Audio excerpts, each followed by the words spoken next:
Finding those levels, too. Look at that four-punch combination. It's a masterclass right now from Shakur Stevenson. That's what you're seeing. A masterclass. And Shakur meets him with straight left hand. Oh, and there's a knockdown scored with the left hand.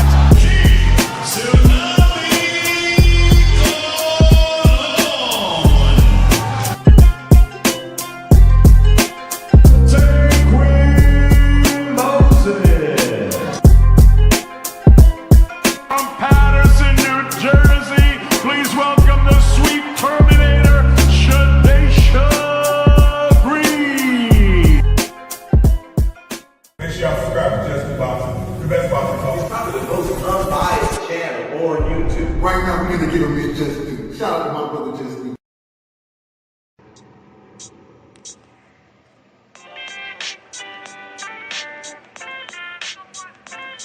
Yo, you know the deal. We back again. We never slacking. Word 'em up. Ladies and guys, whether if you drunk or you high, it's time to pay respects to the illest man alive. If you think you got a point, he'll shrink you down to size. And from there it's downhill like a slinky or a slide. Open your eyes, got a deep connection with the rise, so you might see him jump in whenever they go live. Peep it, his channel blowing up now, it's not a secret. With tons of exclusive interviews to listen to. Them other channels I hate, but yo, they missing clues. They start narratives, sip the goose and twist the truth. It don't take a rocket scientist to get the proof. Just click the live at 4 p.m. Eastern time. But when you chime in, make sure you keep it kind. But if cowards want to debate, then it's feasting time. My man Jusdueboxing shine busy all the time. Grind 24/7, 365. Videos he might have 365. My rhyme sick, they make you do a 365. You get a rich if you think you fit to survive. It's Jusdueboxing, time to click the live. Ain't no beginners, if you soft, you ain't down to ride. I crush you, respect too, it's Jusdu. He got the illest boxing show on the internet. The boy been a threat and he ain't even had dinner yet. Word 'em up. Yeah. You know what time it is.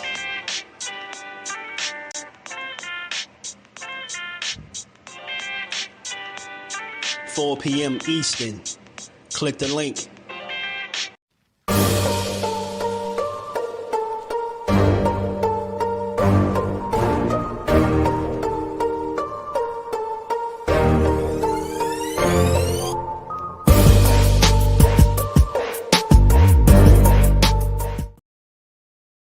What's good, family? How y'all feeling today, man? On this good Tuesday, man. We back to build on this boxing. Give it its just due. You know, we ain't here to cry and complain like the rest of these guys. We just here to talk some shit and get out the way. And we're going to talk about it, man. We're going to talk about a few things, man. Y'all know how we do. We're going to talk about it all. It's a lot going on. And we're going to make it make sense over here, you know? Senior, my guy. Shout out to the Rise Podcast, my dog. Man, Ghetto Fat was good with it. BBO in the building. Kyle, cool with blessings, family. How you feeling? You know, double tap this screen. We going to build on it. You already know. You already know. Shout out to my dog, man. Zoom Verse was good with it, bro. How y'all feeling, man? We back again, man. We're going to talk about a few things, man. It appears to me that it looks like the walls are closing in on the so nah, just some of my films. That's how they be, right? They all over the net, swole, huffing and puffing. Joseph was good. Shout out to Zoomverse. Was good, Brody. Kyle, man, was good, my guy. Man, yeah, it seems like the walls are closing in, man, on Teofimo Lopez, man. And, you know, no matter what and how silly this guy continues to be and getting his own way, he constantly seems to be in a situation where if he plays it right, he has options. He has choices, bro. He has things he could do. He has people he could fight, man. He got people he could fight, man. The question is, if he really want to be what his name suggests, right? If he really want to be to take over, man, and why I'm even going here with that today is because, you know, I did some reading and I seen that Keyshawn Davis. He petitioned with the WBO to be the #1 contender for Teofimo Lopez strap. And now, for one, I like that kind of energy, man. I like it. That's what you need to hear. Like, cause look, he can say what he want.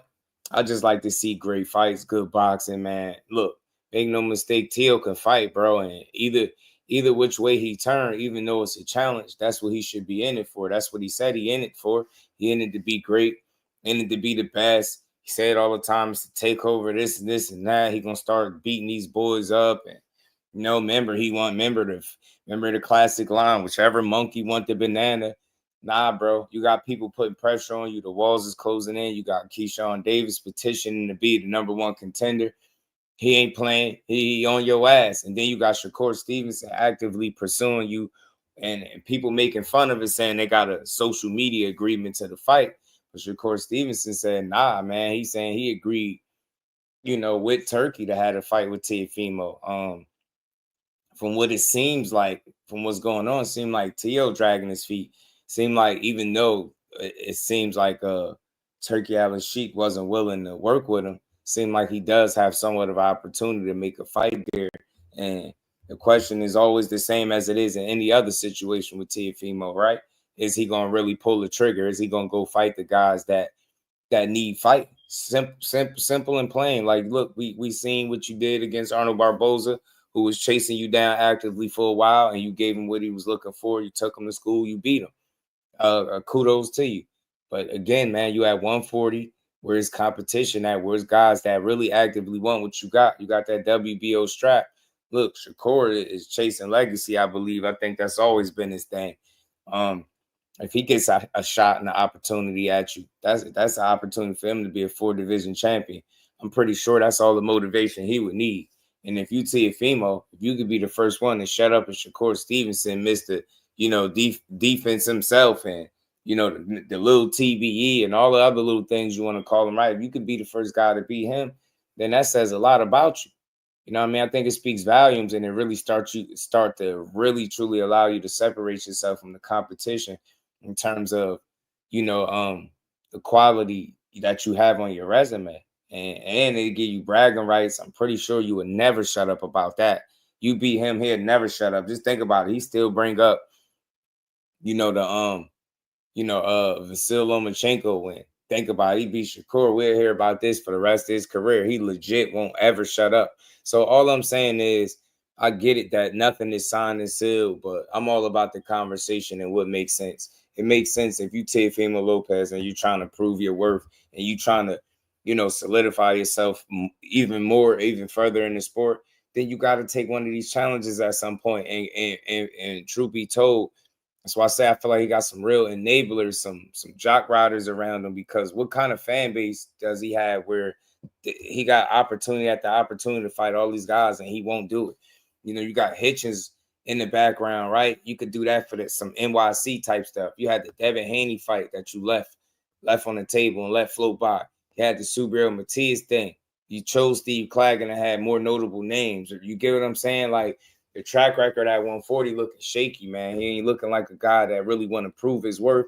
He look like he got a hold of a belt and he kind of want to gatekeep the belt. At what point do you really go out there and fight somebody that really got a real chance of beating you, that you won't just be able to be super athletic against and just beat with ease? Pretty much how you did Arnold Barboza. No slight to him, but that shit was kind of easy work for Teo. But a challenge like a Richardson Hitchens, a Subriel Matias, Shakur Stevenson coming up from 135. You get what I'm saying? Keyshawn Davis, who's petitioning to be #1, and they saying they think he's going to be able to get the ranking. They put him there, then what you going to do? That's what I'm saying. Walls closing in, man. They done trapped your ass in the corner. You did all that trolling and playing, and the Bash brothers on your damn helmet. Now, either alley you look down, we got one of them go down, you know, door on the left. You got Shakur Stevenson. Door on the right, you got Keyshawn Davis. You get what I'm saying? You keep straight, you're going to run into another world champion, the Hitchens and the Matiases. Like, shit ain't safe. Walls closing in. And I want to know where all these enablers, these Teofimo Lopez enablers and fans, man, like, y'all should be demanding y'all guy, since y'all all about keeping the same energy, right? Y'all should be demanding y'all guy to shut somebody up and stand on some business, because it's going to look pretty nasty if you got a lightweight pressing you and you don't want no smoke. Then you got a guy that ain't even had a fight yet at 140, positioning himself for your belt, and you don't want no smoke there. At some point, you're going to have to fight one of these dudes. And I think if you back Teo in the corner, you might get a great performance. I'm not saying he beats guys, but I think he'll make really interesting fights and really push guys even in defeat. That's all. I'm all about great fights, good fights, and seeing what makes sense. And again, what better way to prove it? Beat Keyshawn Davis. Shit, you know what I mean? Beat a Shakur Stevenson. Fight a Richards and Hitchens for the New York crown. Like, do something. You get what I'm saying? I've never seen a guy in a better position that just don't get it. You get what I'm saying? He's Spidey still tingling. Stretched out boxer was good. Team Alifu. I need to make her. I'll be calling him the fake over, but I'll be trying to chill, not disrespect him. But I just want to see that dude. I want to see what he's going to do, because he's in a really interesting position. And it's funny how things kind of materialize where you got both of these guys pressing you in one way or another. And it's just boxing at the end of the day. Whoever get the fight, get the fight. I would like to see it either way. I ain't got no picks. Fly frequency, my guy. Poy was good with big money, but sure seems he's set with the money he already. Yeah, man, K. Causey, what it do? It's like shout out to Rob Walker, man. Man, what it do, homie? It's like he asked for this money. He demand money at bigger paydays and like bigger opportunities, like to fight in the bigger venues and stuff like that.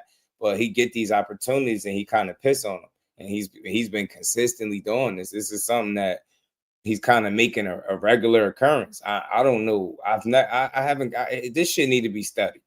Teofimo at this point, yo, the shit he on need to be studied, bro. Seriously, the shit he on needs to be studied. He constantly getting in his own way.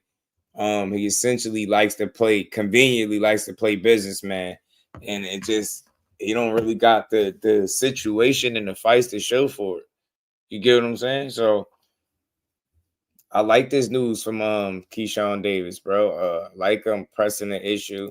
I like him petitioning with the WBO. This is good. You get what I'm saying? He ain't had a fight there yet. And I think because of the fact that he did hold the WBO title at the previous weight class, he probably got a good relationship with them. I'm pretty sure Top Ranker Bob Arum probably got a good relationship with the WBO as well. You see, that's the title that Teofimo holds up there, so it makes sense. I like this move from Keyshawn Davis. Whether or not it'll get him the Teofimo fight, I don't know, but it sure puts him in the right position to do so. And it's going, well, like I said, he getting backed into a corner. The walls is closing in. At some point, bro, you're going to have to fight one of these guys. And I just want to see it. I want to see it. Is it going to be a result of, like, you know, you got backed into the corner and you out there, you're going to fight your ass off because of it? Or you got backed in the corner and you get what I'm saying? You're going to fold. You're going to curl out. What you going to do? You going to relinquish that title? Because Keyshawn Davis is on your helmet, bro. Get what I'm saying? He's recently lightweight champion, you know, our former lightweight champion, Keyshawn Davis, petitioned to be the WBO #1 contender to the 140-pound champion, Teofimo Lopez. Get what I'm saying? He's saying former U.S. Olympic silver medalist Davis is expected to be granted the #1 spot over current mandatory challenger Alfredo Santiago, who's 17-2-8 of the Dominican Republic. And that's just what it is, man. So I like this. I like the fact that they feel like he's going to be granted the #1 spot over this current mandatory challenger. Because, you know, come on, man. Who wants to see, and this is with no disrespect to Alfredo Santiago, but who the hell wants to see him fight Teofimo Lopez? And who thinks that Teofimo Lopez is going to fight him next? Like, he do wild shit, but I don't know if he'll do this one because it just makes zero sense. It makes little to no sense to fight Alfredo Santiago and give him an opportunity at your title. You're going to do that, you might as well fight somebody that makes sense, make more sense. Telling you, man, you got to shut one of these guys up at some point. You get what I'm saying? Like that. I done heard the little story in the gym about what you and the Keyshawn Davis running and all that, bro. Like, at some point, you got to avenge your pops. Like, if You better do it for Teo Senior, bro. Like, what you on about, man? You get me? Like, the Bash Brothers officially put pressure on you, yo. Everywhere you look, it's pressure. It's pressure being applied. Like I said, it's boxing, so you never know what this all amount to, right? What will materialize from all of this? Who gonna end up with a fight? Is it gonna be? Is Teo gonna get an opportunity to duck and dodge? But see, this is the interesting thing with Keyshawn trying to position himself to be number one in that number one spot. He's gonna have to fight. He's gonna have to fight to give up that title. So that's what I want to see. Like, if he vacate his title in effort not to fight somebody like a Keyshawn, I'm telling you, man. I'm telling you, bro, his fans gonna have to explain some stuff to me. All these people that told me he can beat everybody, he can go up. He really wanted to fight Boots. He really wanted to fight Crawford. Here you got a guy actively in your weight class calling you out. Matter of fact, he already called you out. He pressed you. Now he putting it. Now he doing the bit. Now he using the business of boxing. Now he trying to position himself the right way. You get what I'm saying? To get a shot at you. So what are you gonna do? And then you got his fake brother, as they like to call him. I call him the Bash Brothers of boxing. Got Shakur Stevenson at lightweight pressing your ass, telling the world that, look, man, I let Turkey know what's up. And he responded to a fan that keeps saying, like, nah, both of y'all accepting on social media. He said, no, dummy, I accepted the fight with Turkey. It's a difference. So look, I know this. We've been on about this, but I only can follow the situation as it go along, man. These are the little updates. Just when I think this shit is dead, Cord just say something else on Twitter that make me think about the fight again. So at least what we do know on his end, if it's up to him, he'll fight the man. And that's all. That's what you want to hear. That's what you want to see. That's what you want to hear, man. You just want to see fights, bro. So that's what I'm here to talk about, man. Is Teo going to fight either of these guys? Is he going to really step in there and say, you know what? I'm about to shut one of these dudes up, or fight you're mandatory? Because I don't see how you get out of that. You're going to end up strict. That's what I'm saying. So if Keyshawn Davis get granted that mandatory position over Alfredo Santiago, Teofimo, you got some explaining to do, bro. You're going to have to fight. Gonna have to fight, kid. That's all T Hill. Shout out to T Hill. What's good with it, man? Who's that belt? Trust me, it would be a top-ranked fighter. That Godfather won't allow T Hill to lose to anyone. And that, look, I like that. I ain't tripping on that. And I think you're right, T Hill, because you know how Bob Aaron move. He love them in-house fights and try to keep control of the belt. So with that being said, they still believe in Keyshawn. They still pushing him. Seemed like an easy fight to make for obvious reasons. Now, I mean, I believe him and Richardson Hitchens had the same management. There's maybe something could be worked out there, and that's a unification. Teofimo low-key, if he play his cards right and get his team to actually do their jobs and he do his, he in a good position, bro. Shout out to Prize Fighter TV, my dog. Z, what's good, homie? Joe Quinn, what's good, homie? How you feeling? Shout out to the fan, man. Y'all double tap the screen, man. Sub to the channel if you new. We just going to keep on building.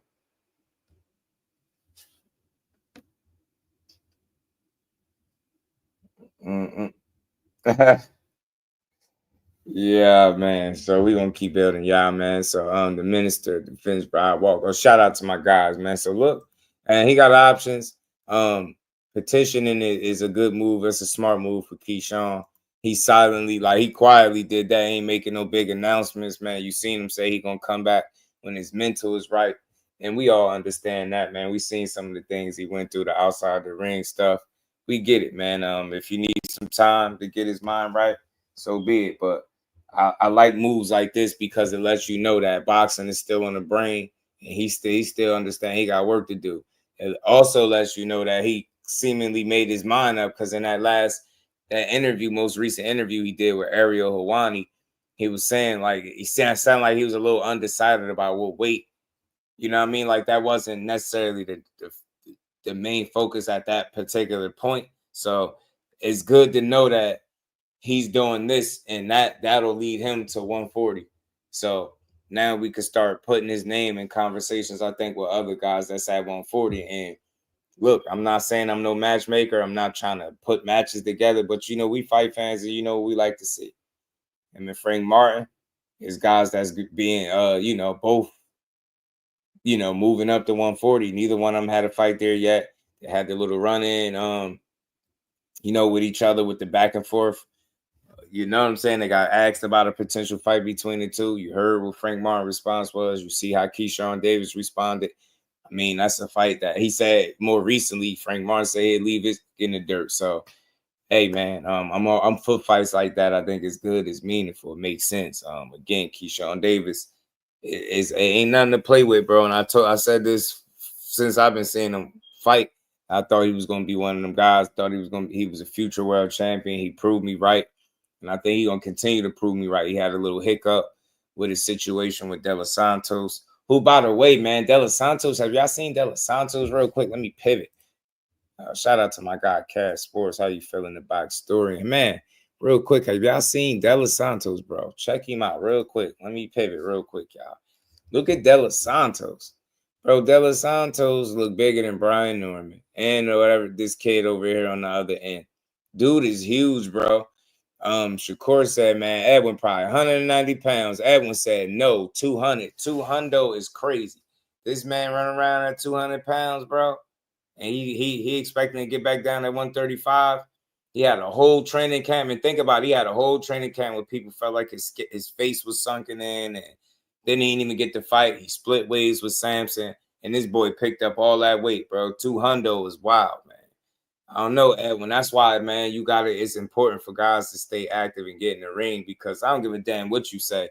That's how your skills diminish, bro. You can't keep blowing up in between camps and shit like that. Like, that's why they say stay ready so you don't got to get ready. He said, the hell with that. I ain't got no fight.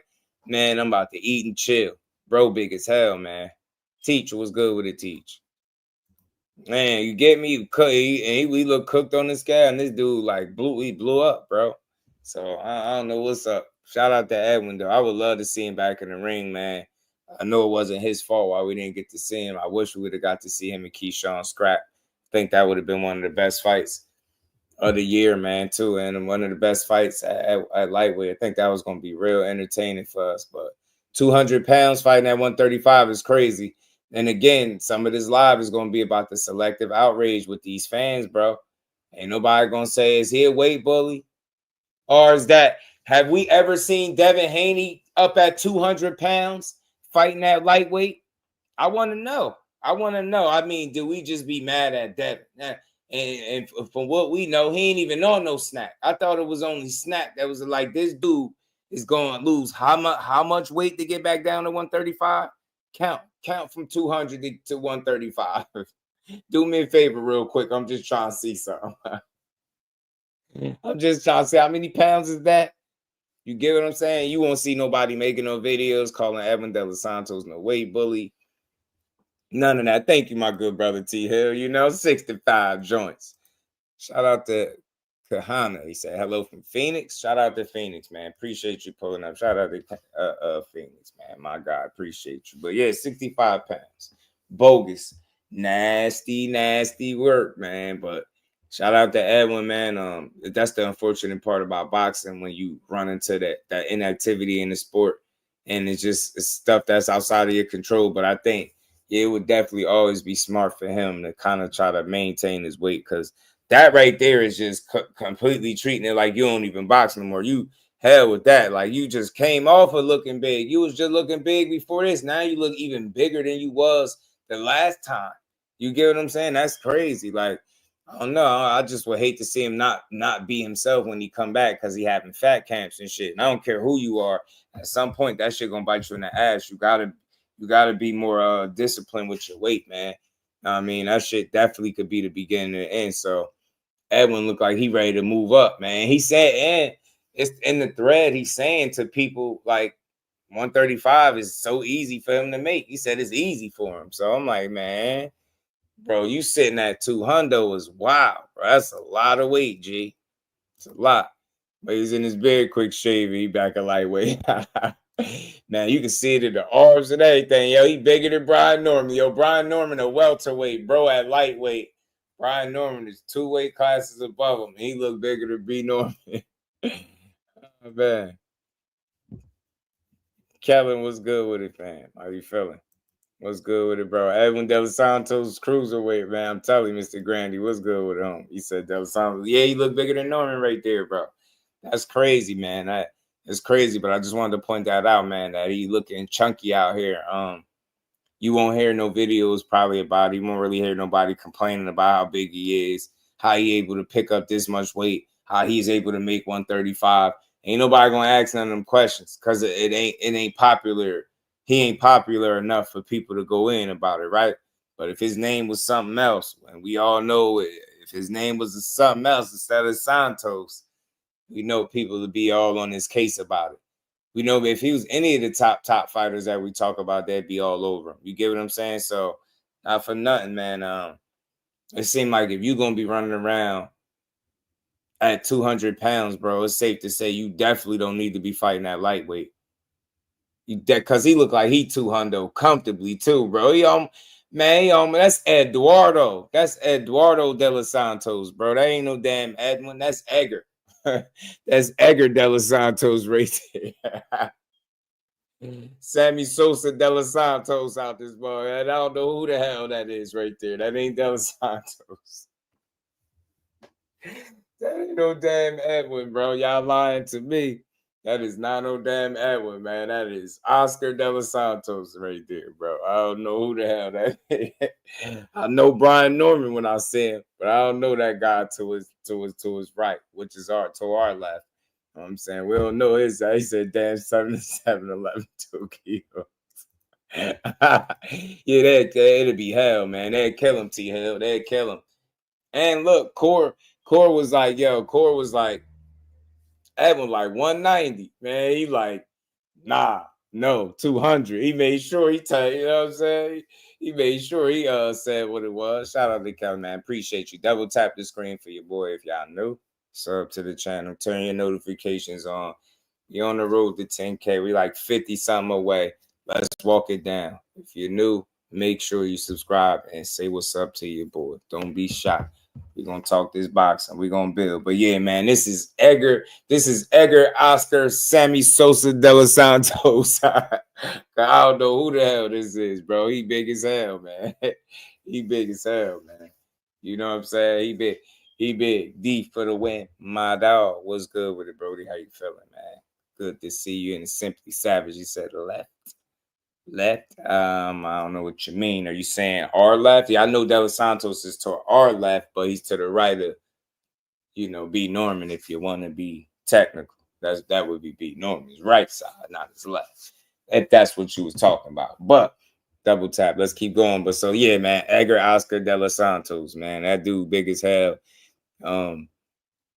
Be interesting to see when he gonna get back in the ring, and I guess 135 is where it's at because he said it's easy for him to make. So we'll see, man. It's unfortunate we didn't get to see him in the ring though. And no fault of his own. He killed himself. He cooked himself on that scale, made the weight. And, Keyshawn explained his situation, so we ain't got to rehash all of that. But credit to him, he still would have fought if it was completely up to him. So. And he split from his guy for making that decision. That's how bad he wanted that fight. So I respect De Los Santos. They tried to play money games with him. And imagine that, you killed yourself to make this weight, and they shorten you hundreds of thousands of dollars. It's crazy. This nasty work. I would have got away from him too. So shout out to Edgar, man. Shout out to Edgar Oscar Sammy Sosa De Los Santos because he's super big. Shout out to Simply Savage. He is a big guy. Too many of them 2 free joints, man. I'm telling you, bro. Too many Wendy's 4 for 4s and all that. He got to chill on the 4 for 4s. But yeah, man, like I said, let's get back, pivot back to T.O. Look, T.O.'s in a situation where I really think if he locked in, he might could do something special. I don't know if he beat either of the guys that are seemingly putting the pressure on him, but we gonna see. Either way, I think it's a good fight for boxing. I think it's each guy gets a test. I think if you Keyshawn Davis in your first fight at 140 is Teofimo Lopez, that's a real test. I think if you Shakur Stevenson, your first fight at 140 and you jumping up from 135, that's seemingly the same thing that Keyshawn will be doing. So look, bro, you got 2 guys that never fought at your weight class. One positioning himself to be #1 mandatory for a shot at your belt. The other guy is telling you, look, I'm with Turkey. We over here. I said, what's good? Let's get it. You get what I'm saying? There's no way you can't duck both of them, bro.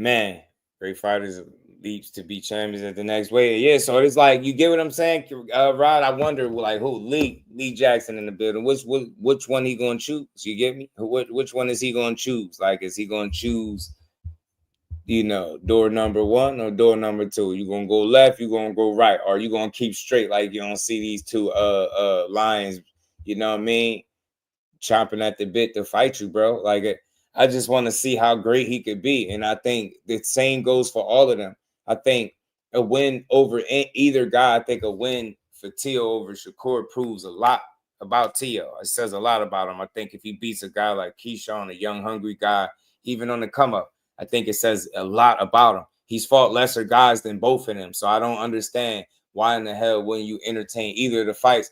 And we got to, like, listen to this. We're going to have to, we got to cook on this for a minute. Let's talk fashion. Shout out to my homie Remo. What's good with it, bro?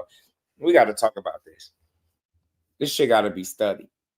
So you mean to tell me we be doing all of this, we got all this energy, we be calling, Tank is a duck now, he's ducking Roach, even though they fought, and I get it, and he's ducking the rematch. I don't want to hear that weak-ass surface-level duck talk. Tank a duck, Shakur's a duck, he didn't want to fight Tank, Loma's a duck, everybody's a duck, but who floating under the radar, and I ain't even out here to call him no duck. I'm just here to say he's not standing on business, and he got some of the most opportunities out of anybody that I've seen. And that's Teofimo Lopez. No matter what how he continues to move, what he say, he still has opportunities. He still has people willing to fight him and make money with him to beat his ass. You get what I'm saying? And I think he continues to, like, fly under the radar because people kind of write him off as some type of head case, or he just be Nah, bro. We gotta hold him accountable too. So you telling me people don't have an issue with a guy that chose Steve Claggett, said no to Kenneth Sims, Elvis Rodriguez, and a Raymond Muay potentially, right? Fought Claggett. Then he turns around, fought Arnold Barboza when he could have been fought him. We ain't try to knock him there. He beat this guy, but you're telling me in the meantime, he's sitting here fucking pocket watching, talking about how much money everybody else is making, how they got him fighting in the small venues, and he ain't getting the money. He never made more than $1 million. And then you get offered more than $1 million. You get offered pay-per-view opportunity, bigger venue. You turn it down. All right, all right. Maybe you have better plans. Turn that shit down. With Matias, you turn around. You got Turkey Al-Sheikh in the fold, and you got a Devin Haney opportunity on the table. And they say you left upwards of $11 million or more dollars on the table. Just what the fuck is he doing? Nah, that shit is like epic fails that need to be studied. People just mulling over that shit like it's not happening. These are not like rumors. This is not shit that Jusdueboxing is making up and just telling y'all. This is stuff we all know. This dude ain't fighting none of these guys.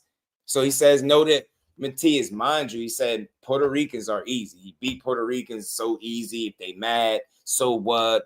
He don't care. Remember, he was very disrespectful to Puerto Ricans. That's why Subriel Matias slapped him. Subriel Matias, I almost forgot about that. He slapped his hat and glasses, bro, and you still don't want to fight him? You disrespect. You said somebody put their hands on you, that's it. That man put his hands on you. You don't want to do nothing. Arnold Barboza pushed you. You slapped him and left fingerprints in his face. But Subriel Matias slapped you in them silly-ass glasses and that weird-ass hat you was wearing, and you don't want to fight him. Furthermore, you don't want to fight Devin Haney, the guy that you've been having back and forth and run-ins with for years. You don't want nothing to do with that guy. You don't want no smoke with him. All the shit that your dad talk about, Bill Haney and Devin, you don't want to fight him either. Even after what Ryan essentially softened him up, he fought Ramirez, didn't look the same on the same card as you. You outshined him. The stage is perfectly set for you to fight that guy, just like it was perfectly set for you to fight Matias and so on and so forth. Then you move on. You don't fight him either. So you leave Devin Haney on the table. Now you got Shakur Stevenson and Keyshawn Davis in the win, essentially. You got Shakur saying he signed with Turkey. They trying to make it a social media thing. He like, look, man, I'm on board with Turkey in this fight. Teofimo need to stop playing on social media and go talk to them people and sign that paperwork. That's what I want to see. So now that shit need to be studied because that shit is like an epic fail. I've never seen nobody have this many opportunities. He had an opportunity to fight Matias, Elvis Rodriguez, Kenneth Sims, Murataya. You get what I'm saying? Subriel Matias, Devin Haney, Shakur Stevenson is now out there, and then you got Keyshawn Davis that's positioning himself, and to add insult to injury, throw Richardson Hitchens in there, a true New York native. That's 8 fucking fighters, bro. I'm not even gonna get to Gary Antoine Russell that you got out there that he never mentioned his name ever at all, but that's 8 fighters I just named, bro. And you telling me he ain't gonna fight none of these people, and we stuck on trashing Boots and dragging Boots because Boots went and made some money to spar one of the best and most active fighters in all of boxing. They actively dragging Boots and dragging Lamont Roach. Lamont Roach feel like a rematch is justified. Any real person could see it from both sides point of view. Tank is entitled to take his ball and go home. Lamont could walk. It's like we dragging the wrong shit. But here you got Teofimo Lopez supposed to be the takeover on Top Rank with them pushing him opportunity after opportunity to fight people that will move his name and his profile to the next level, and he get to sit on his hands essentially and bullshit and not fight nothing to nobody. You get what I'm saying? This shit is crazy, D. It's crazy, bro. Shout out to my homie Remo, man. This shit is crazy. John, what's good with it, homie? Yeah, it's used way too frequent. That's why I try to leave it out of my conversation, because I understand, like, Teo has options, right? He can make decisions, but now boxing with 2-4, what it do? Now we see we got a track record of decisions that has been made where he clearly looked like he don't want nothing to do with people that we feel like can beat him. Nobody really, some people that thought Barboza can give him a fight, but overall, I just thought he wouldn't be athletic enough, and I didn't know he would be that slow. I thought he would try a lot harder, but not too many people had him losing to Barboza anyway, right? You get what I'm saying? It's like, but then when you move past that, you got a Devin Haney. There's some intrigue there. Even with what Devin Haney looked like against Ramirez, we'd still like to see that fight. Would he take the fight? No. Matias neither, not on pay-per-view for some money. Nope, not that. Okay. Shakur Stevenson at 135 coming up into your weight class. That's not good neither. Richardson Hitchens, who's sitting in your weight class with a title, IBF title. That'll be a unification. That's not good neither. What's good for him? That's what I'm saying. It should need to be studied. Keyshawn Davis ain't even fought at the weight class yet. Got 13 fights, bro. That's not good enough. Who exactly is you gonna fight? That's what I want to see, bro. You know what I'm saying? Man, that's what I'm saying. I like it. I like it, Remo, the Hitchens. Michael, what's good with it, bro? You know what I'm saying? Bob will not authorize a fight with another fighter from outside entity because one belt already up and left the corporation. Core got away. Teal would not be the second. See, this is the thing, though. I get that way of thinking, but that only holds so much weight because was Bob Arum the reason that the Devin Haney fight didn't happen? Get what I'm saying? Devin Haney not with Bob. Bob wasn't trying to stop the fight. Bob facilitated the Matias situation. Matias not signed to Top Rank. That's Teofimo not taking the fight. So I get what you're saying. It's not ideal for him to probably want the belt to leave Top Rank, but I don't think that makes or breaks the promotion for me. So he had opportunity to fight Matias, not on Top Rank. Devin Haney not on Top Rank. Shakur no longer on Top Rank. And again, I can see those being not the top options, right? So say you got a Keyshawn Davis. Do you fight him? So that's my thing. It looks like that the fights are not taking place and materializing more so because of the decisions Teo is making rather than Bob trying to stop him. You get what I'm saying? And in a lot of cases, you'll see that he might not even entertain a specific matchup because it could lead to them relinquishing control of a certain belt or something to that effect, right? But I think just seeing how things been playing out now, ever since the Matias situation on up, like giving him options, giving him different avenues he could travel. And he basically what I'm saying is typically Bob would be getting in the way, but it don't seem like that's the case for him. He getting in his own way, which is wild to me. It blows my mind. Like I've never seen nothing like this. And it's a ton of talent. It's fun fights for him either way he go. You get what I'm saying? They all fun. Shout out to Favorite G's. What it do, homie? Lisa, peace to the queen. How you feeling today? I just knew we was gonna get those good fights for sure. For the future, look like otherwise, yeah, man, he don't want it. Shakur can beat you up. Shout out to Yeshua's. What's good with it, fam? I believe he's scared to lose the title to a Black American fighter. They paid AJ. It seems like it. It seems like it, bro. It seems like it. Shout out to my guy, man. It seems like it, bro. You know what I'm saying? It really do. Tio No Liquors Lopez. Shout out to Cut Creator. My dog was good. Mike Ram was good with it, bro. Fate. Boys Be Crying was good, fam. You say, how you don't want to fight somebody who slapped you? I'm telling you, slapped your hat, glasses, bro. You said if somebody touched you was up, now you want to fight. And he gave you a reason. He gave you more than one reason to want to fight him. And, you know, he'd be calling him out, bro. He's still on Teofimo helmet, bro. You know, Still Matias, you have a lot of big names in your division. Some of them are champions. We got Teofimo Lopez. We got Gary Antoine Russell. You know, are these guys that you're looking to face in the future? Matias? I want fight with everybody. Everybody. I don't have problem. Teofimo is scaring me. He's pussy, you know. Antoine Russell, I think it's a very good fight. And the chicken Hitching. That's what I was going to say next, man. Hitchens wants smoke with everybody. No got hydration, man. No excuse. So I'm here. No excuses. No excuses. He's still calling Teofimo pussies, man. Look, bro, Ramon was good with it, man. He won't fight nobody. Lucas Bahdi say he won't tank next year. I was watching a little of that. I seen it with Lucas Bahdi, man. I get it, shit. I want to fight Tank next too for the money that some of these guys could get, right? So I ain't even mad, but he ain't realistic. That man sitting up there with proper raccoons. Bro got 2 raccoons, if I'm not mistaken, talking about he want to fight Tank next.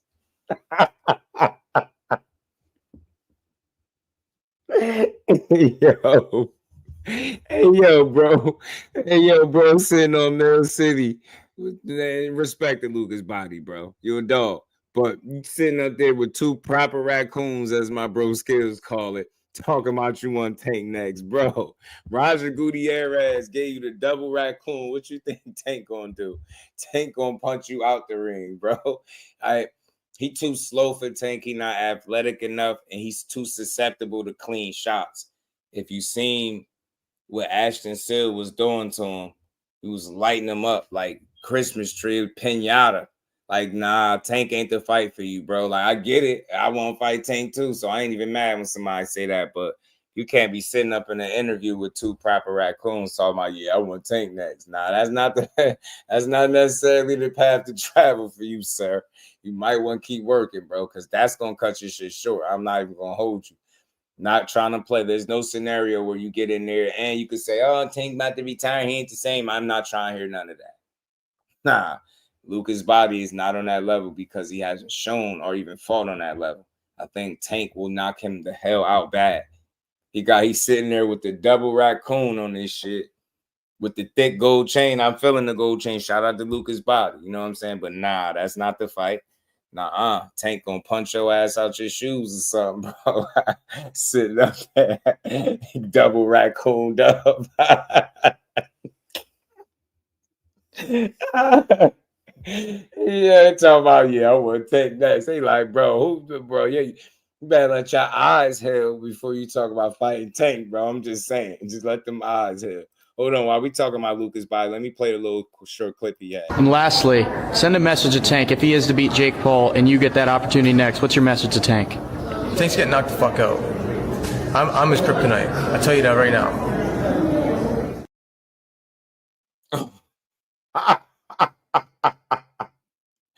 Hold on, bro. I gotta play it one more time, bro. He said this shit with his straight And lastly, send a message to Tank. If he is to beat Jake Paul and you get that opportunity next, what's your message to Tank? Tank's getting knocked the fuck out. I'm his kryptonite. I tell you that right now.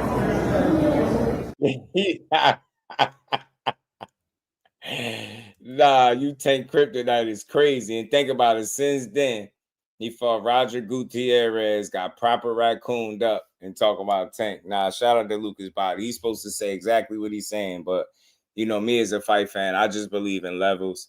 There's levels to it. I think Tank is a different level. Ashton Seal was completely cooking him. I think Tank too much of a sharpshooter. I think he's too accurate, too sharp, too athletic, fast, quick you know, Twitch, all that stuff, man. I just think it'll be a bad fight for him. Yeah, it could be interesting as long as the rounds go, but I think ultimately when Tank get to putting hands on you, which will be a matter of time, yeah, it'd be a bad fight. I ain't gonna lie. I think it's doing bad. And some the PBC, hell no, Mike. You know he was fronting. He ain't lead the PBC. You know what I mean? Me and Matiz, I'm telling you, win, lose, or draw like Matiz, man. I do, bro. Don't go nowhere near that, man. I'm telling you, D, you better leave that man the hell alone. Really, you feel me? At least a double raccooned up. Dude, what's good with the Cubs? How you feeling? In terms of value punches, who you think is better? Matiz or Zepeda, just based off skills, size different? That's a good question, Fate. Zepeda and Matiz value. Zepeda throw more punches. I don't know, man. That's interesting. They both really effective at what they do. Man, they're better though. Skill though. I don't know, man. Maybe I'll edge it to Matiz because of the way he get it done, man. He's a violent guy, bro. He's a workhorse. Like, I've never seen him complain about being in his ideal spot. Like, after hearing the way Zepeda assessed his own performance at the Shakur fight, it made me look at him a bit. It ain't changed much, but maybe Matiz, man. You know what I'm saying? Because that shit is dangerous, for sure. You know what I mean? One good knocked out with no killer instinct. Yeah, that's a fact. That's a fact, man. That's a fact. He don't stop sitting and fighting in one gear. You getting beat up against Tank, bro. That's not gonna be a good idea.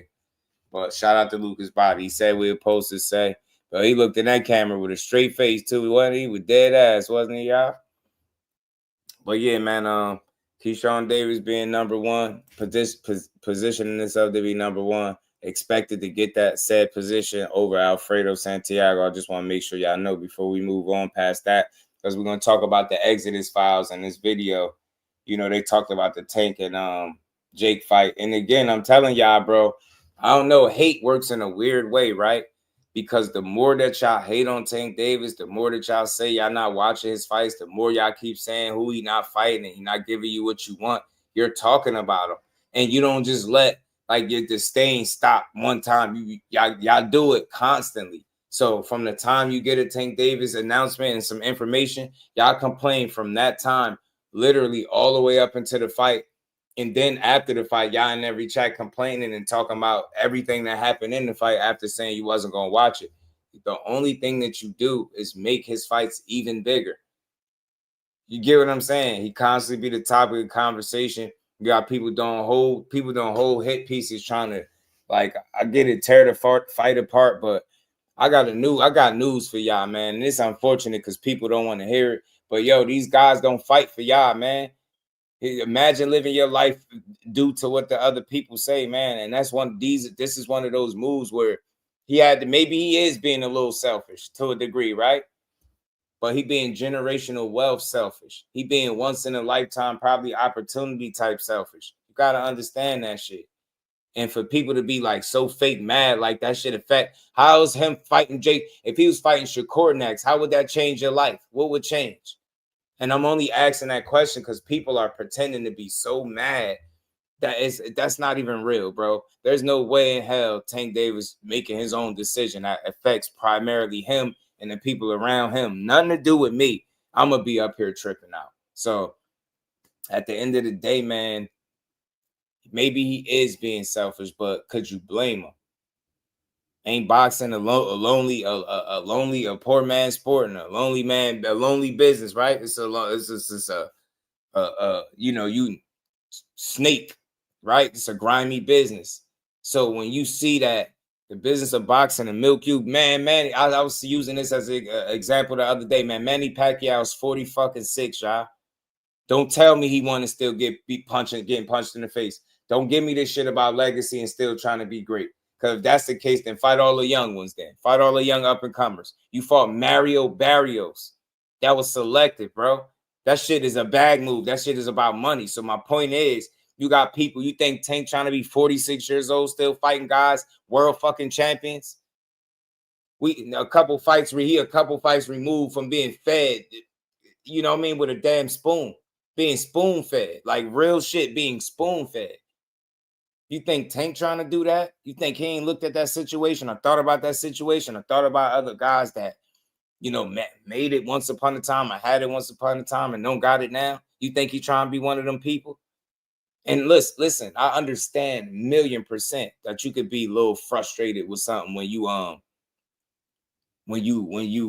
invest your time, energy, and your money into the sport. But it's one fight. Chill out. It ain't that deep. As much as you want to put energy into tearing it down and saying how much you don't like it, still talk about the reasons why it would make sense for an individual, a man in his position, to do it. Don't make it seem like there's no way in the world that he should be making when money talks, and we know that shit, man. And I said this before, and I'm gonna keep saying it because it's like people don't get it. Are they prize fighters? Yes or no? Do they fight for a prize? Yes or no? They're not just fighting for pride, man. Was y'all fucking listening? People really wasn't listening when Tank. So let me jog people's memory because it seemed like they wasn't listening when he said. Another thing about fighters, they wanted to box, or their father made them box. I had to box. I had to get myself out of my situation. You know what I'm saying? Like when I was coming to, I didn't say I'm gonna be this champion. Yeah, undisputed champion. Nigga, I was saying I need to get money. I need to get out of my situation. It's another thing why I say, like, once I get to, while I'm at this level, like, it's no point, like, it's no more point to prove to myself. Cause I already, you feel me? I did what I came to do.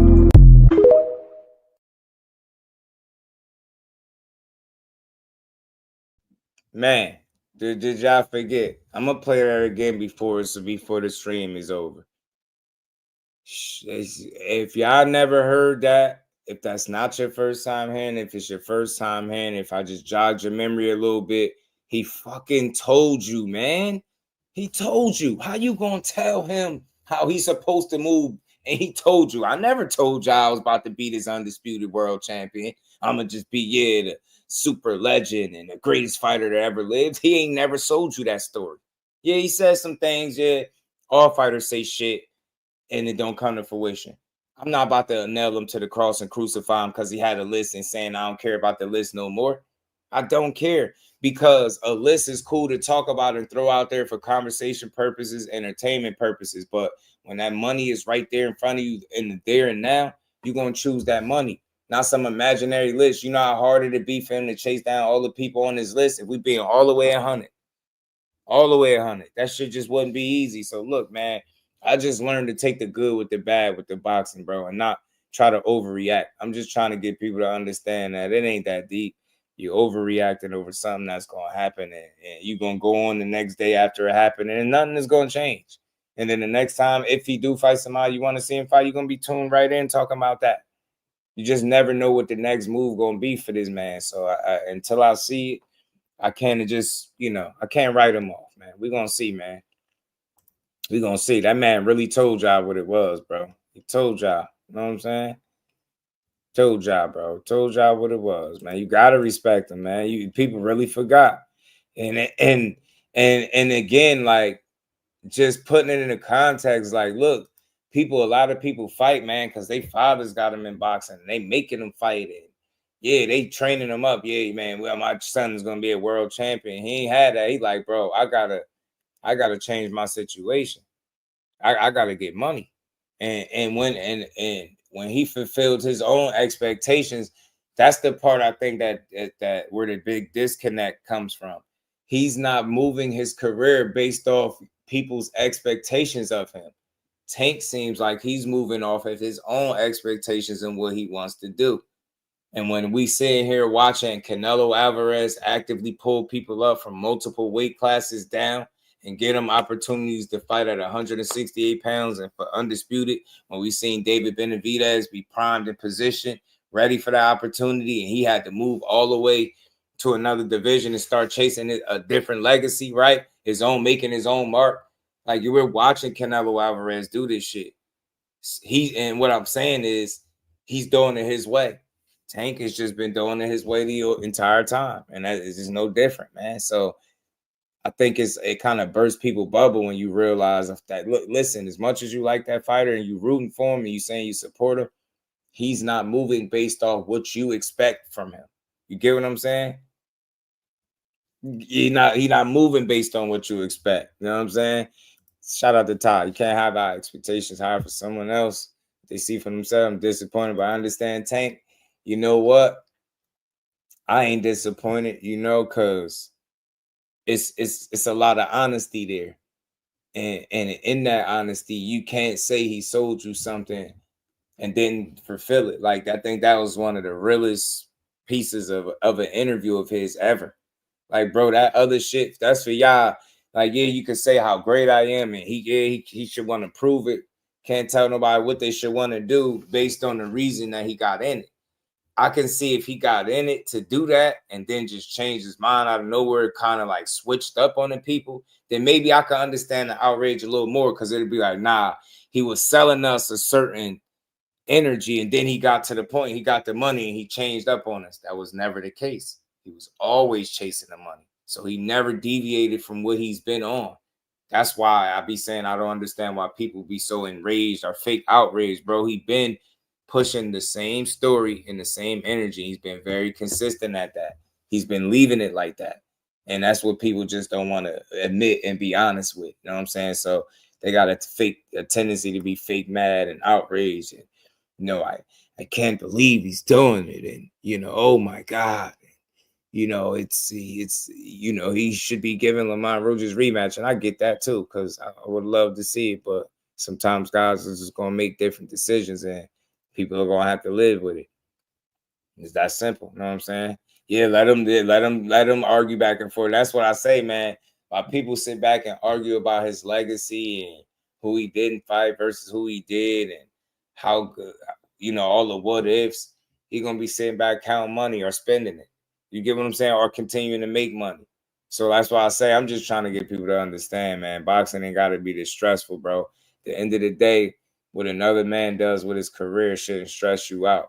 It should just allow you to put things in its proper context and perspective. Okay, well, he ain't chasing what we typically consider his legacy, right? He like, man, I want my money. And with that, I'm going to do some things that nobody from my neck of the woods was ever able to do. And was he right? He was right. He was successful. You can't knock it. It's a success story, and you just got to respect it. Shout out to Floyd, man. If you're doing good, they got something to say. If you're doing bad, they got something to say. So do what makes you happy. Because you see this jet, you see this private jet that we own? I got it because I did what the fuck I wanted to do. I made over $1 billion. You know why? Because I did what the fuck I wanted to do. I'm going to always tell Tank, do what the fuck you want to do. And you always remember this. Jealousy, people jealous of you, comes with success. So anytime you're successful, people gonna be jealous of you. When people not always gonna like you. Sometimes when you in class, some people don't like you when you're in school, right? But that don't stop you from going, right? Then you still go there and be your best, right? So same thing like my job. I still go there and be at my best. As long as you love me, can't nobody beat me.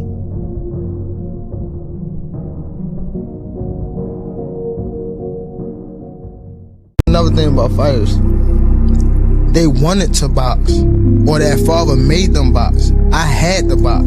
I had to get myself out of my situation. You know what I'm saying? Like when I was coming to, I didn't say I'm gonna be this champion. Yeah, undisputed champion. Nigga, I was saying I need to get money. I need to get out of my situation. It's another thing why I say, like, once I get to, while I'm at this level, like, it's no point, like, it's no more point to prove to myself. Cause I already, you feel me? I did what I came to do.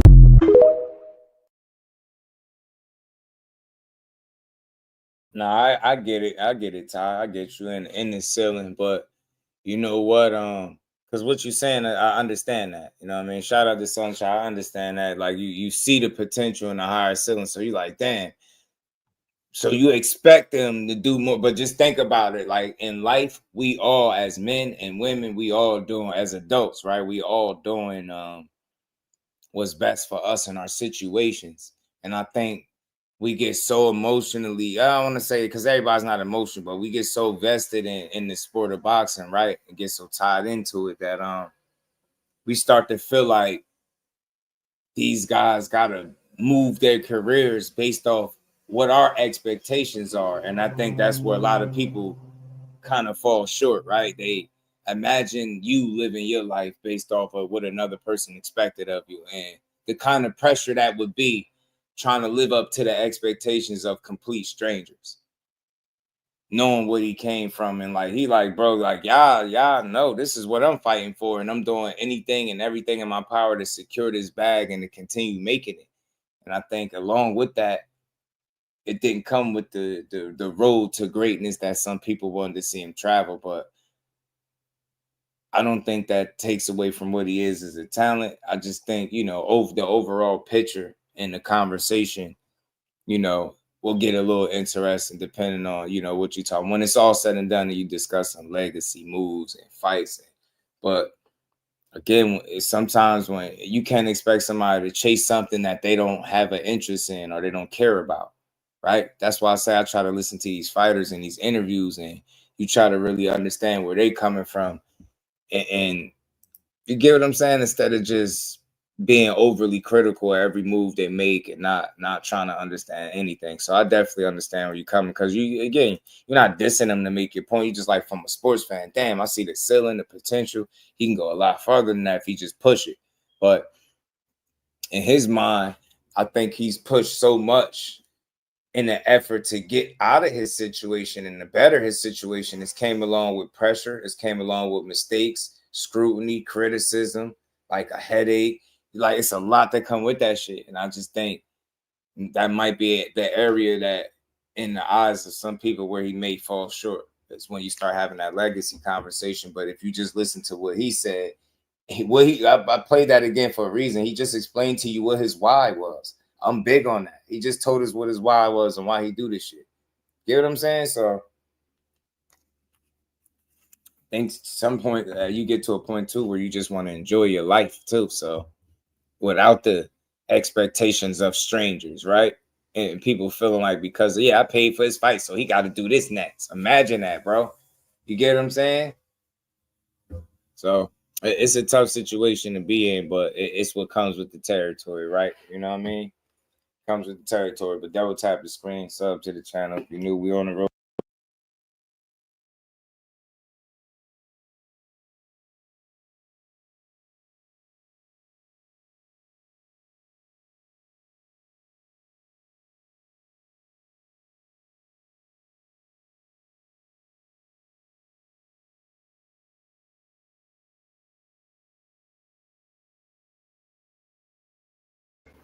Damn, my bad. Y'all sub to the channel. Smash the like button, double tap the screen. We about to get into this Exodus Files joint. You know, I don't do no personals, man. They got their own style, the way they do content, but they touched on this Tank and Jake situation, man. I just been reacting to these videos, man, because again, people take an exceptional amount of time out of their life to disprove, like, you know what I mean, these fighters, or make these guys out to be something that they not, you know what I mean, for choosing to do what's best for them. And I just think that shit is crazy. I think it's crazy, man. But we gonna get to it.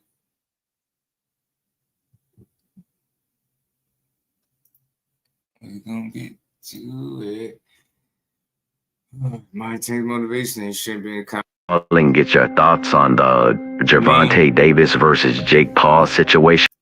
I don't know if he even care about being in the pound for pound conversations. You know what I'm saying? And that thing, that's for us fans too. It's not like that's something that he can't control. So it's like something that he can't even worry about. And I don't even think he do. Like, you gonna, at the end, you just gonna let the fans argue about that, as far as if he's pound for pound or not. But you see the talent, man. You just know if he could have taken it a lot farther. If he never fights none of these dudes, you feel like he could have fought these dudes and potentially beat them. So it's gonna always be that what if kind of situation. But it is what it is, man. Like I said, sometimes we just gotta get to the point where we can respect a man for what they saying they want and what they're chasing, and we can't put our expectations and personal goals for these fighters on them and expect them to move according to what expectations and goals we set for them. That's not a realistic way for any man or woman or any adult person to live their life. You know what I'm saying? Like I said, I just try not to take anything these dudes do too personal, because it's, you know, it's their careers that they, you know what I mean? But let's get to this. Let's see what they had to say. Because it's yeah. Well, number one, I damn sure know how you feel about Jake Paul. Yeah, I can't stand him. Can't stand the guy. I mean, I care nothing about him. The guy's a joke to me. I mean, this is the same guy that wants to go around suing people for their opinion. And get this guy out of here. I care nothing about him. I care nothing about him, nothing. And, you know, I don't give a damn about him either. You know, I'm going to make this as clear and as simple as possible. Now I am aware that this is a situation to where they already had this fight set up before the Lamont Roach fight, but it does not change the fact that this is a very bad look. And let me be clear, nobody is mad at Gervonta Davis for taking this fight. The problem is the timing and the context in which the fight is taking place. This is bad timing and bad context. If Gervonta Davis had cleared Lamont Roach and beat him clearly without any question, without any controversy, the backlash about the Jake Paul fight would not have been anywhere near the level it is right now. Now you still would have had the Haniacs and the Shakurites throwing dirt on it, because this is what they do. Anything that still to this day, Shakurites is a reach. That shit is corny. That's one of the cornier ones. has to do with Gervonta Davis or Ryan Garcia or other fighters like that, they're going to try to bury them so they can try to prop Devin Haney and Shakur Stevenson up. This has been going on for years. Now, for real clarity, here are our real concerns with this. Number one, none of us over here are Jake Paul supporters at all. We don't do Jake Paul anything, Jake Paul nothing. I mean, and there are many reasons that I'm not going to get into because I want to keep this as short as possible. So there's an annoyance there with the fact that Jake Paul is even in the way. Number two, I do not believe in giving your enemies ammunition. Now, what do I mean by that? Gervonta Davis is in a position where he is giving his enemies ammunition. And because of how the Lamont Roach fight played out, Gervonta Davis is in a position to where his reputation is being buried. Even before the Jake Paul fight was announced, his reputation is in a position where it's being buried. And only in boxing, you don't even gotta lose, and people quote unquote think about this, bro. All it took was for him to have a draw. He didn't even have to lose, and his reputation is getting buried. That's what's wrong. So when you see a guy go make a bad move, don't give me that shit. Cry, punch the air, be let out the car, go write in your diary, do whatever it is y'all do when y'all stressed out and pissed off. But I personally don't care. This is exactly what I'm talking about. You don't even gotta lose in today's boxing. And yeah, one draw, and it's your reputation is up in the air. And like, come on, man, that shit is ridiculous, bro. And that's why these guys, it's important for all of them to understand and do what's best for them and their careers and their people, bro. Defended him, but he is in a situation to where all of his enemies and all of his detractors are making a mockery out of him now. Just like kind of like Ryan Garcia, they are in similar situations now. These Haniacs and Shakurites are dogpiling. I mean, people were already running narratives about Gervonta Davis and saying that he was scared of Shakur Stevenson and scared of Devin Haney. You know, they were already running this narrative about how he's a manufactured fighter, and they were disrespecting his resume, even though his resume in my eyes is better than Devin Haney, and it's definitely better than Shakur Stevenson's. They were already trying to paint him out to be a coward, and with this move to fight Jake Paul right now, at this time, under this context, after the toughest fight of your career, you are giving your enemies a shovel, and you are saying, bury me. You are giving them ammunition to shoot you down. So the criticism is going to be relentless, given the circumstances. That's just the truth of the matter.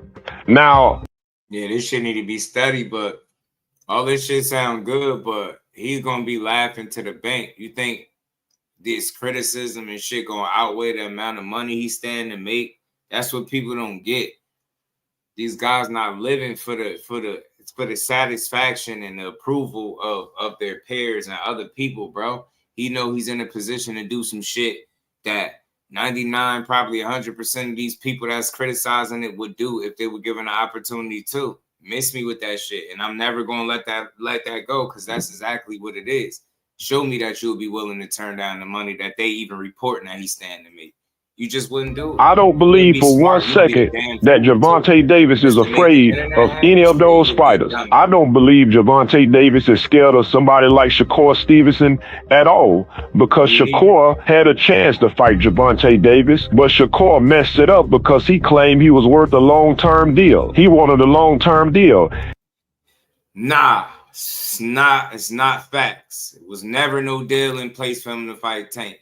And I challenge anybody to prove me wrong. Espinosa said, you know, they were saying on the other side, we don't want you on a long-term deal. They didn't see the value in that. You know, Shakur Stevenson was putting on bad performance, then talking about he wanted a long-term deal, so the fight fell apart. That ain't Gervonta Davis' fault. And see, these are the... What kind of performance he just put on in his last fight, right? This same guy was shitting on Shakur's last performance. Who cares about what he said?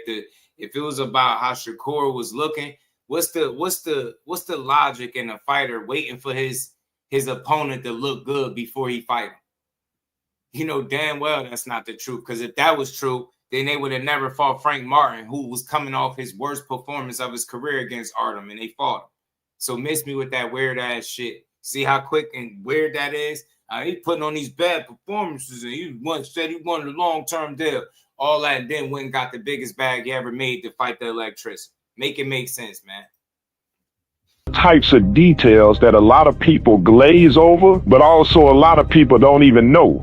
There are real reasons why a fighter like Shakur Stevenson is not a fighter that we're going to back over here, and that's one of them.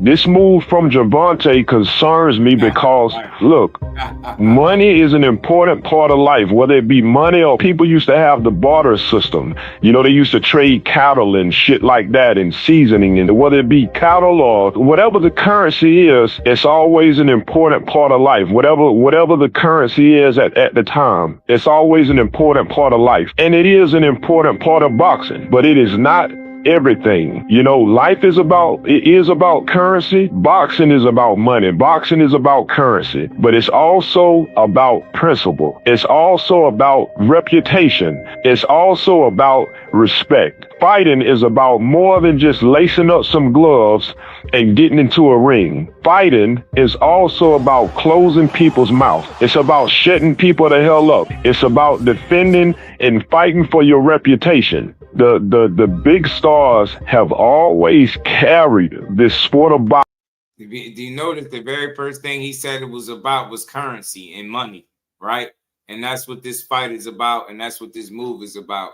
So you can't say that it's always been about money, but it's also about this and that. Yeah, it's about all of that, but what comes first? It's the reason why you need money and currency first. It's the reason why. Boxing through building strong reputation. And when that reputation takes a hit, it's important to rebuild it as soon as possible because, and this is very important, it takes a serious mental and emotional effort to get back in there and repair that reputation. Gervonta's reputation took a major hit, and his focus is not on fixing that reputation right now. Right now, his focus is on Jake Paul, and I don't know if the hunger and desire will carry over and give him what it takes to get back in there to repair the damaged reputation after the Jake Paul fight. So yeah, you may have gotten paid in the short run, but if your career ends with a decimated reputation, then that's up to the fighter to decide if the money is more important than having a reputation in the end.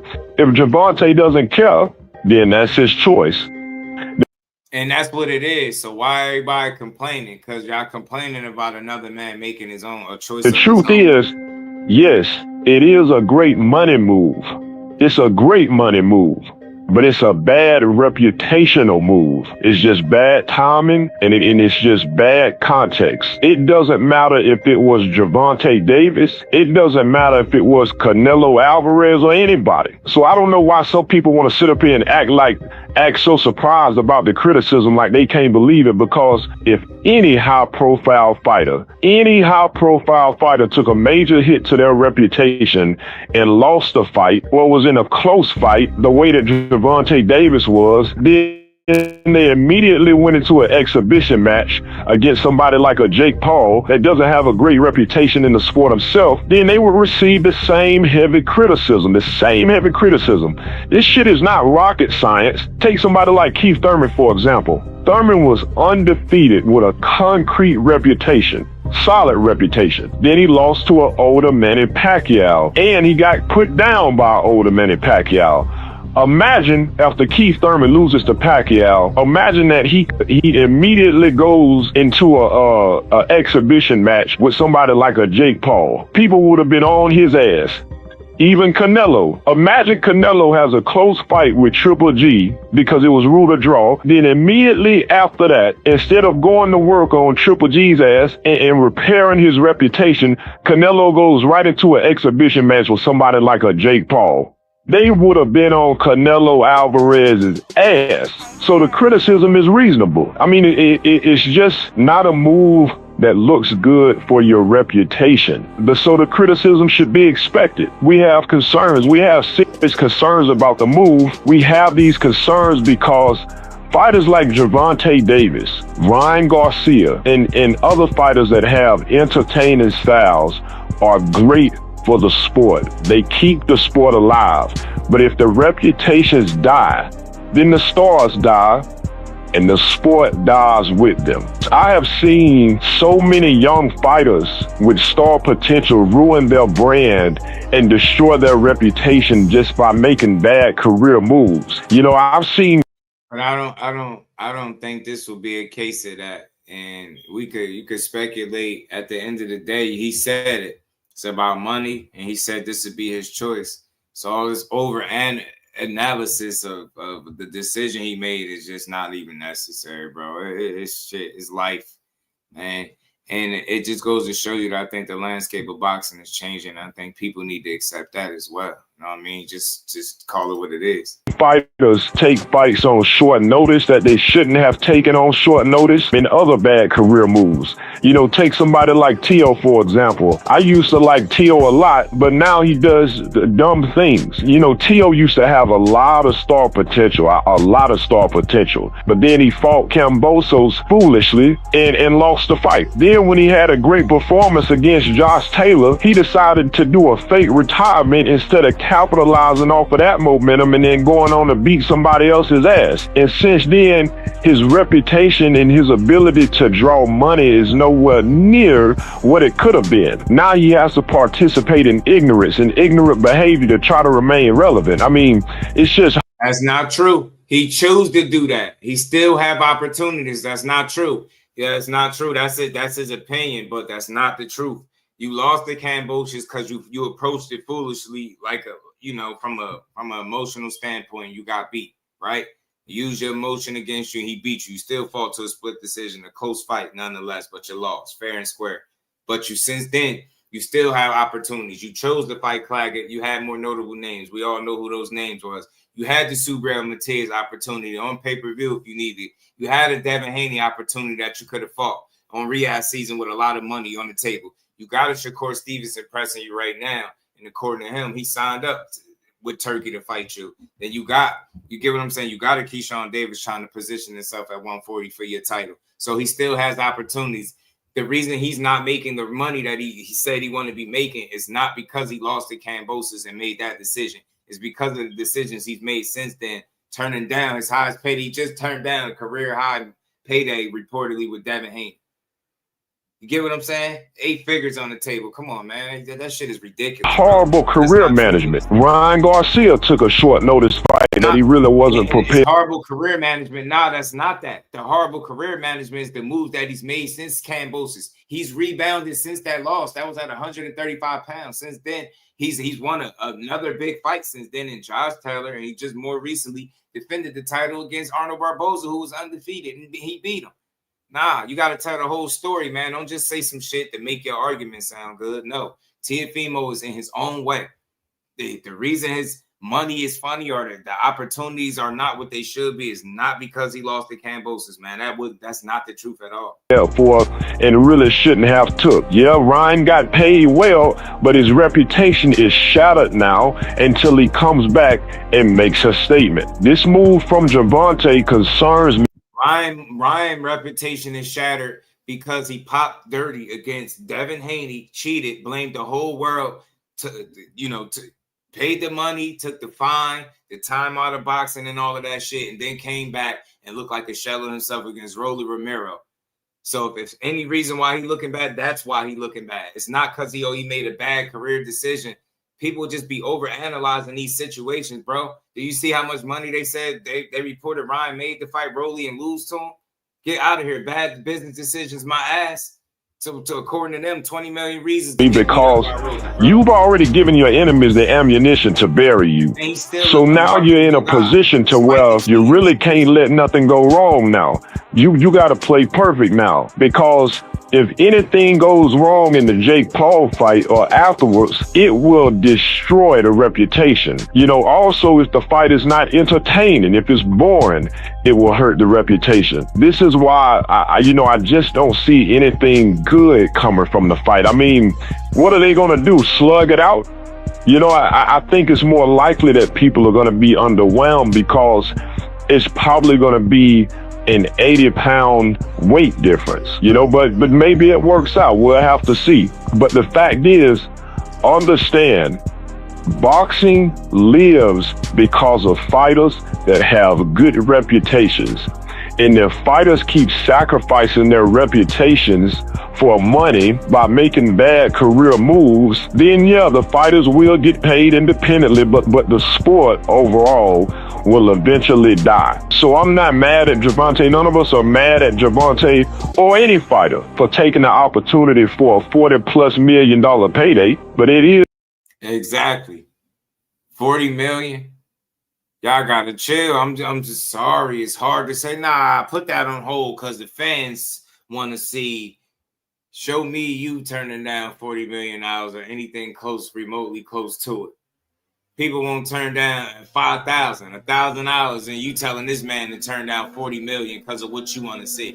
It's crazy. That's all I'm saying. I ain't saying you can't be disappointed and still want to see a rematch more than this shit. That's cool. We fight fans, but to act like you got the right to just be mad about it, like, it ain't even that deep. Shout out to the homie Big Drop Dre. How you feeling, bro? Always good to see you in the video. It's a dangerous game when the timing is bad, because now if you make any mistakes in the future, your enemies will have the ammunition to run their narratives and destroy your reputation. So I'm telling you, I don't like the move. I do not like the move. I do not like it. And I'm not fixing to sit up here and bullshit people and kiss ass or pretend that I like the move. Yeah, I agree. And another thing is that, some people, they keep trying to drag Mayweather into this.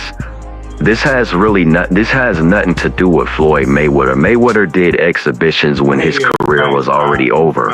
This is not the same at all. Like, Mayweather had a rock solid reputation in the lower weight classes, and this doesn't have anything to do with him. And as far as Jake Paul, for the people that are saying he's good for boxing, we're talking about the same guy that wants to go around suing people for having an opinion about his fight. This is the guy who goes and gets Jay-Z's attorney, like that's supposed to impress somebody, to sue people. And this is the guy that you good for boxing. Those fans that purchased the Jake Paul fights, you really believe that those types of fans are gonna translate to long-term Brian Norman fans or long-term Emiliano Vargas fans? You really think that those fickle types of social media fans are gonna translate into real long-term boxing fans?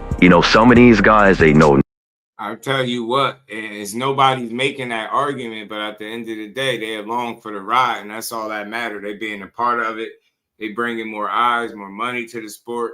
And not only is you could complain about Jake Paul fights all you want, I said this before, but the money that he's putting behind women's boxing and just getting behind them as a whole, is really good. So it's a lot of good that he is doing too. Maybe you don't like his fights. Maybe you feel like there's circuses and setups and predetermined and scripted.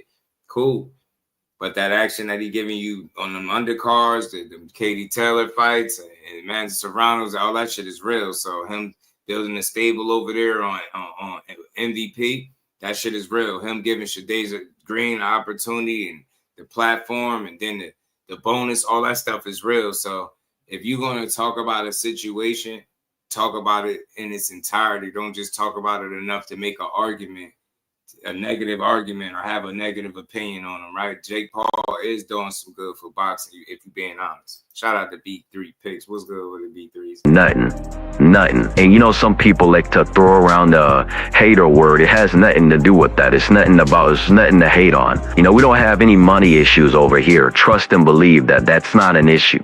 The issue is that I got character issues with the guy. I don't like the guy. And I guess we're going to have to take Gervonta out of the movie. You know, it's really not going to make sense to have him featured in the movie now. We're going to have to probably take him out now. Yeah, I don't think it'll even feel right to have him in there after a move like this. It won't even feel right to the audience. So, I mean, unless something changes, we're probably going to have to take him out. I mean, we're probably going to have to. But yeah, the people that are saying Jake Paul is so good for boxing, hey, you can have that opinion, but my opinion is this: they don't know shit about boxing. Boxing fans, for the most part, are very specific types of people. Most of those people that routinely purchase the Jake Paul fights are more than likely gonna leave the sport whenever Jake Paul leaves the sport. And like you said, these fans are primarily social media people. They are fans of Jake Paul specifically, not fans of boxing. There's a difference. Good for boxing. Listen, I care nothing about the guy. Look, I won't be watching the fight. I didn't watch the Mike Tyson fight, the clown show. The only fight that I watched of Jake Paul is when he was getting his ass whooped versus Tommy Fury. I watched that fight, and I don't need to see him get his ass whooped again, so I'm good. And I watched a few highlights of the Tyrone Woodley fight. But honestly, this fight is a joke to me. Not because Gervonta Davis is a joke, but because Jake Paul is a joke to me. You know, sue me. Sue me. He's a joke. Sue me. Ken Nugent ass motherfuckers want to go around throwing lawsuits around at people for having. This is the Exodus files. Them breaking down the Tank and Jake Paul. An opinion in a free country. Hated behavior. His opinion, but I see the thing about me as I know how to get my take and opinions without trying to insult the whole world. Notice you gonna tell somebody they can have their opinion. But my opinion is you don't know shit about boxing. It's the same. We getting tired of hearing that. Every time somebody don't agree on something is you don't know shit about boxing. Nah, I just don't agree with your stupid shit or your dumbass negative views about boxing. Notice, you cannot have an entire conversation about how Jake Paul is bad for boxing without bringing up the fact what he's doing for women's boxing. Do you think that women in women's boxing is saying that about Jake Paul, that he bad for boxing? You got to tell a whole story. That's all I'm saying. You going to make this shit fair, or you going to just try to make your point, make a case for how he's so bad? I get it, the trick fights and all of that, but I don't think he's one person. I don't think this is going to transcend the sport into, you know, WWE. Nah, right now, he's the anomaly, bro. Every now and then, people come along and they break the mold. Tank was one of them people. He broke the mold. Jake Paul's been able to do it in a different way with no damn amateur background. Now you got a damn promotional company. He backing the women, and he done kicked the door in. Y'all left it cracked, and he kicked it in. Be mad at the promoters. Be mad at the powers that be for not putting on fights and allowing a guy like this in the back door. Not about to sit here and complain. I love what he's doing for them women, getting them paid, shining the light, giving them a platform, trying to build a stable, giving people opportunities. You got to talk about the whole thing. So, yeah, no, I don't care for his fights like that. No, I don't. But I ain't bashing him because he ain't got no fucking amateur background. And he probably literally living out his dream. Is getting more and more to the fact that boxers are starting to respect him. So the hell with what I think, the ones that actually do it is starting to look at him and respect what he's doing. And if you don't respect the fights that he's having, you respect the platform that he used to share with other people and put these women on, get them paid some of the most money they have ever gotten in their careers, keeping them with opportunities, and so on and so forth. I'm not saying he's great for boxing, but I ain't bashing him, man. Everybody got their way of doing things, man. It ain't like he I don't hear he out here cheating people, not getting people paid, and just doing everybody dirty now. And the Ashton Sills situation just sprung up, but I don't think nobody is going to have a promotional company and everything go according to plan, everything be perfect, and it don't be no bad situations and nothing like that. So I think overall he has done good, and he's brought a bit of a circus effect, social media effect to the sport. It is what it is. I don't think it's made it bad because there's still way too much other boxing going on for what he doing to have that much of an impact. He just showing up and showing out when he get the opportunity to. Devin fucking Haney behavior, Bill Haney behavior. Same types of weird ass people. It's disgusting. And y'all want me to tune in and watch the bullshit. The chef won't be watching a damn thing. And for the people that are trying to protect this and saying that fans are just complaining, you have a right to your opinion. If you want to back this and support this, go right ahead. Back it and support it. But for the people saying that fans are just complaining, I'm telling you right now, you're full of shit. People have legitimate reasons to voice their opinions on this matter. At a time like this is bad timing and bad context. And last thing, this does not in any way, shape, or form change my opinion on the Haneys, the Haniacs, Shakur Stevenson, and the Shakarites. You are all still washed, and we are not with you at all. Just to be clear, this is just the honest truth of the raw, uncut viewpoint on this situation. Jake fucking Paul. Jesus Christ, this is a disaster.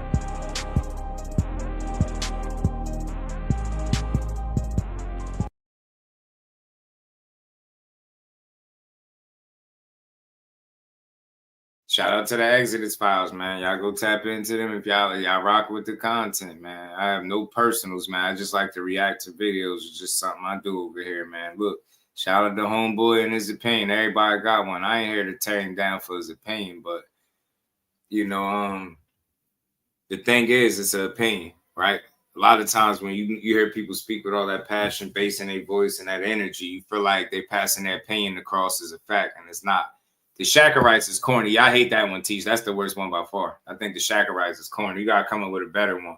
If it's something better than that's pretty corny. It seems like they're forcing it with that one. But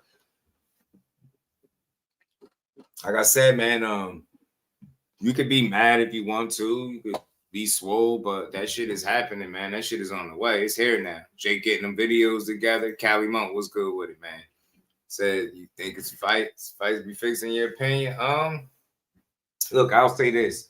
I think it's a real possibility that it could be potentially. I do think it could be script going on, but I think because of the way he entered boxing is just not ideal. So I think that's one of the reasons why he got behind women's boxing in a real way. I think that's one of the reasons why he built up these really good undercards, because you don't like the circus, for lack of a better term, and what you feel like his fights are a circus. You're going to like the show before that show, right? So I could appreciate that, and I could look at it for what it is. That's a dude that, I mean, look, they didn't stopping him. He training, he going out there, he fighting the fights. What could it, like, you get me? You get what I'm saying? And now he's become more of a thing because he's got one of the bigger names of the sport to entertain fighting. And Shakurs. That one kind of funny, bro. That way, because the Shakarites or whatever he was called, I was like, it's like a little force right there, Shakarites, but and Shakur is funny, and Shakur's, yeah, man. So it is what it is. But like I said, Jake Paul getting his troll on is the video is coming out. Which one of these chumps do you want to save next? Oh, Jake Paul, what's up? What up, Jake Paul? Oh. Gervonta!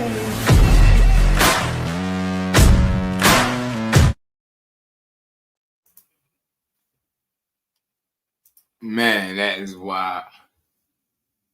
Man, that's wild, man. Jake Paul, I'm telling you, he done got to let the trolling begin, bro. Let the trolling begin. Because that's what he on. He's super trolling, bro. Man, super damn troll. Super damn troll, man. I'm telling you. Let the games begin. Tank know what he got himself into with this Sir Super Troll. Cause his ass is super duper troll, man. You're gonna have a lot of fun with them little videos, man. But that's the fun side to it, man. So like I said, man, again, bro, I get it. People be diehard fans. They've been watching boxing for years. They used to seeing shit be a certain way. You know, shit like this wouldn't have happened in their day, as they say, right? In my day, it wouldn't have happened. But this ain't your day. Things change.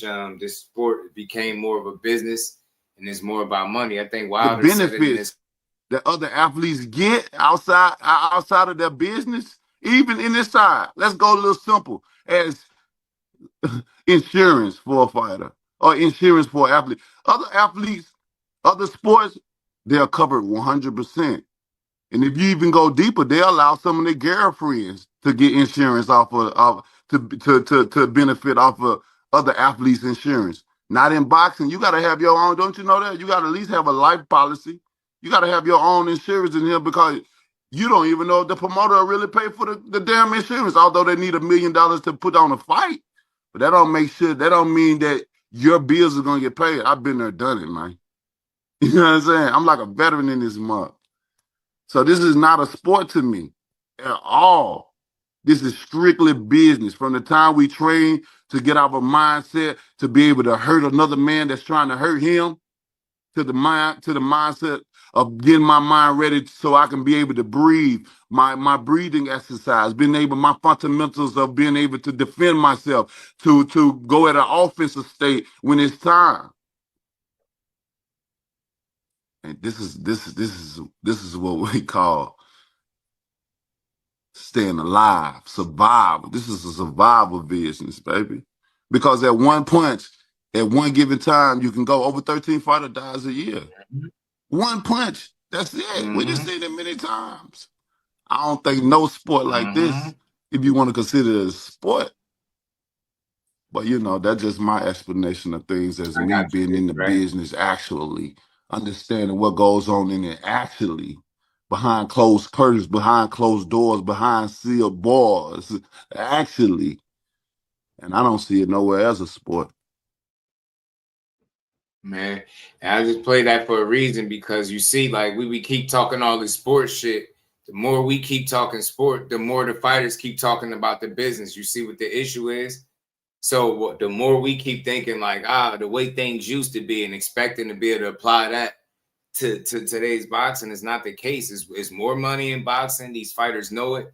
They're not trying to have these concussion stories without the money. I'm telling you. So I think every now and then, or a lot more, if these guys have an opportunity to make some life-changing money, they're going to do it. They're going to do it every single time, man. You just going to have to be mad. But you got to understand where these guys are coming from, man. It's a reason for everything, bro. And you have guys that really are going to make the most out of their opportunities whenever they can, man. That's just what it is. There's never going to be anything different. It's not going to change. You can't expect people to change it because that's not, man. You got a lot of money on the line. But Big Dre asked for the video. Which one of these chumps do you want to save next?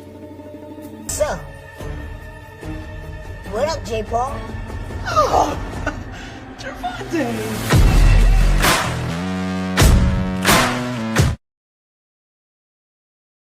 Gervonta. You know what I mean? Jakey. So Jake having fun. He promoting. He pushing it.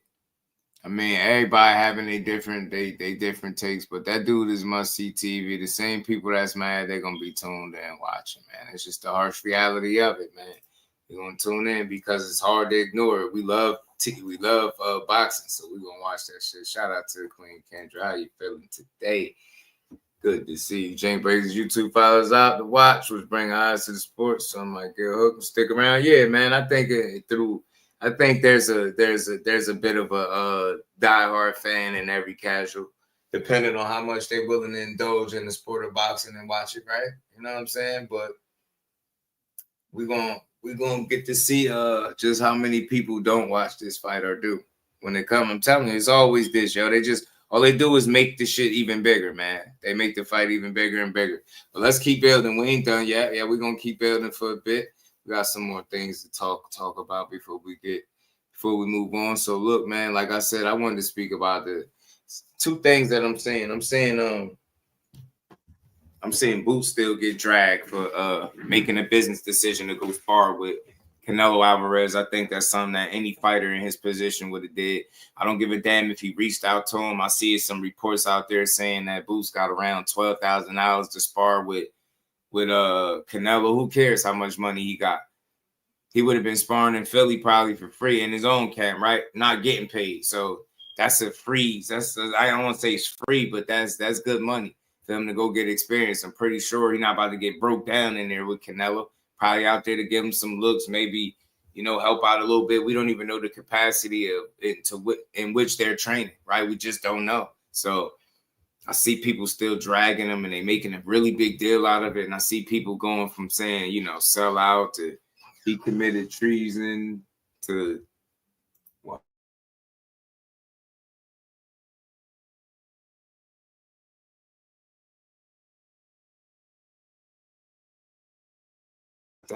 Y'all give me 1 second. Y'all give me a second.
Man, my apologies, y'all. I got something I gotta take care of, man. I'm gonna have to end this live, man. I'll try to come back on later. Shout out to everybody that pulled up, man. We're gonna be back. We'll figure it out. Salute to the family. Peace. We be back, man. Representing Brick City, Shakur. Finding those levels too. Look at that 4-punch combination. It's a masterclass right now from Shakur Stevenson. That's what you're seeing. A masterclass. And Shakur meeting him with straight left hand. Oh, and there's a knockdown scored with the left hand.